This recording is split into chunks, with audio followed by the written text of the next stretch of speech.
Welcome to this week's edition of Nature Walk. What we're going to be discussing in the next hour is Chaucer's Canterbury Tales, perhaps one of Chaucer's greatest works ever.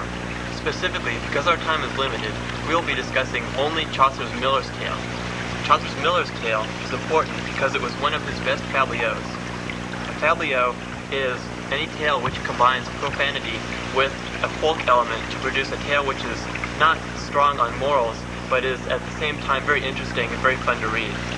So as we present the tale, and as we present a summary of it, you'll see how the tale is important to the Canterbury Tales and how it is a fabliau.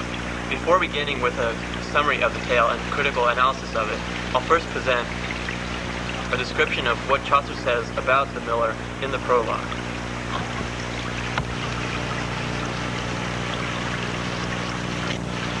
Chaucer's prologue to the Canterbury Tales points out two important facts that you should remember about the miller. You ready? Yeah. The first fact you should remember from the prologue about the miller is that he is a very strong, powerful, and very muscular man. It says that he enjoys wrestling, and it also goes on to state that with his great strength, he can knock down a door with his head. That is one important fact you should remember. A second fact that you should remember from the prologue is that the miller is a very cheating and deceitful man. It says that he charges people 3 times the actual cost of what it's worth to him to do their milling, and thus you can see that he is a very deceitful and dishonest person. Just some general facts you should be aware of about the tale. One is that all the creativity in the tale comes from Chaucer's own mind. It has no historical basis or anything along those lines. A second important fact you should be aware of is that the tale is misplaced chronologically. It's placed second, immediately following the Knight's Tale, but according to the social order, which would dictate that the Knight should be, which would dictate that the Miller's Tale would be farther down the line, actually the Monk's Tale should be second. You can see that it's misplaced in that respect also. Now I'm going to proceed with the actual plot summary of the tale. The character we meet in the tale is a man called John, who is a carpenter. The man, John, is housing a poor scholar who is named Nicholas. Nicholas is a man who is very much interested in astrology. He frequently reads astrological books, and he's also very interested in music and in women, and this will be important soon. Okay, John has a young wife who's named Allison, which is the third character we meet in the story. She's only 18 years old, and as we find out, John is very, very jealous of all the actions that Allison takes. Nicholas makes a pass at Allison because of his great desire to meet her.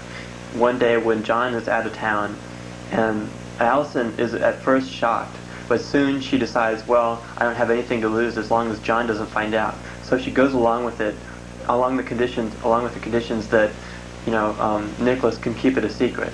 Nicholas thinks that he's so much smarter than John because he's a clerk and John is merely a stupid carpenter, that he can go ahead and get away with it. So he says, sure, you have nothing to worry about, and they proceed to, get better acquainted. The fourth character that we meet in the tale is a man called Absalom, who is a church clerk, and he's also very interested in Allison. We find out that he has the same taste in women as does Nicholas, but he has different methods. Absalom goes about meeting Allison through serenades and through singing to her at night under her bedroom window. Absalom falls in love with her one day when he sees her in church, and he proceeds to go through all these motions in a courtly way to win her affection. But unfortunately, Allison is already very much in love with Nicholas because she has had time to get acquainted with Nicholas, and she's already very much devoted to him. She has no interest whatsoever in meeting poor Absalom. Later in the story, Nicholas comes up with a plan of how he can be alone with Allison without John finding out, because John is very protective of Allison.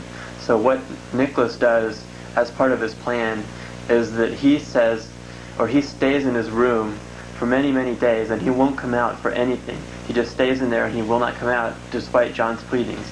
John gets very upset and doesn't understand why Nicholas won't come out of his room.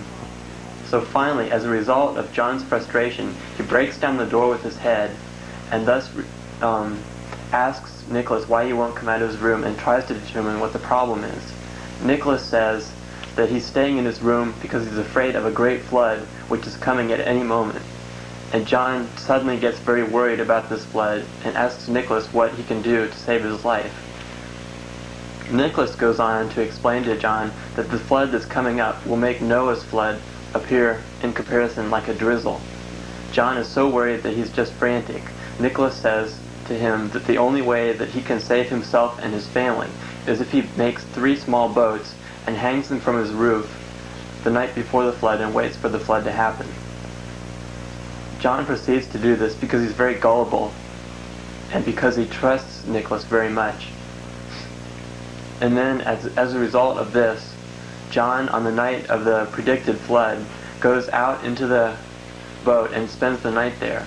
This is a result of Nicholas's warning. Nicholas said to John that you must not sin with your wife under any circumstances the night before the flood, because you'll make the gods very angry and bring much misfortune to all of us.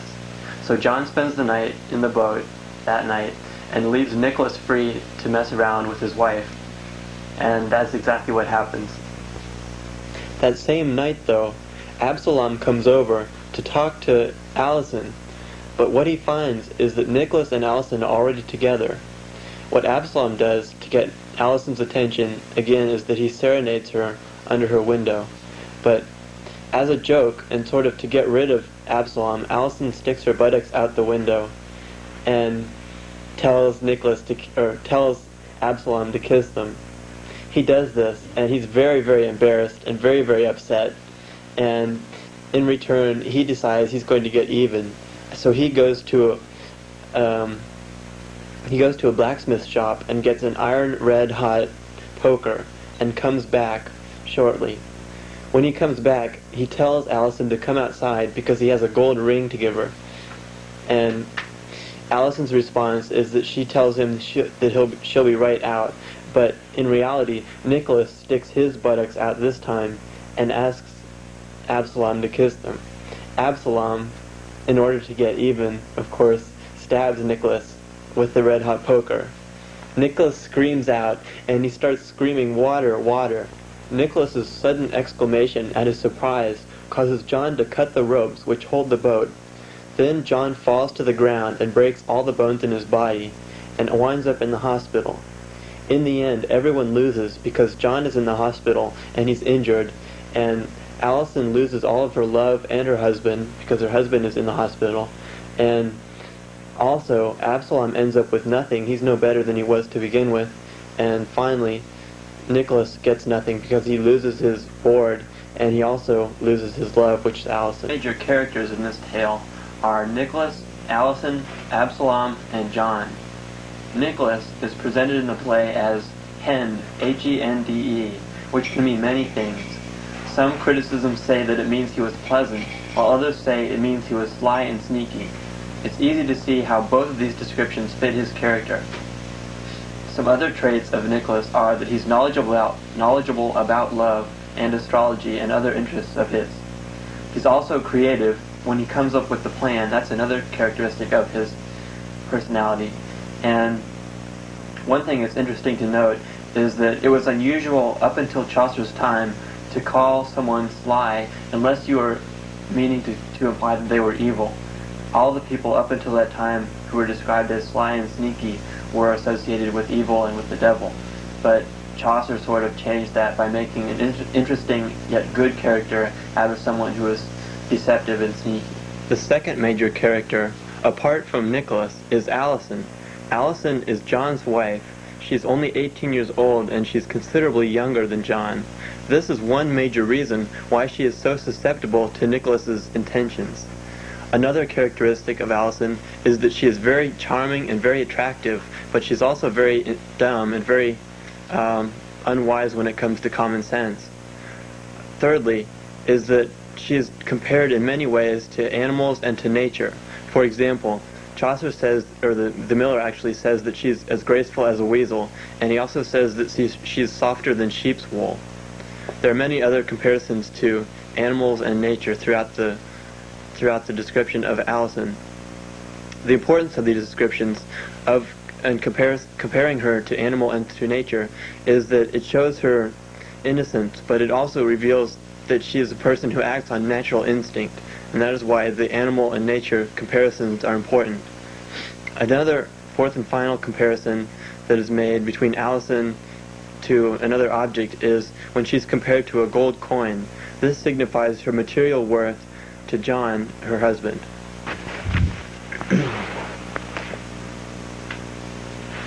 The third major character presented in the Miller's Tale is a man called Absalom, who is the parish clerk. He's also interested in sex, much the same way that Nicholas is interested in sex, but he is much more discreet and much more polite in his methods. For example, rather than directly approaching Allison, he serenades her, etc.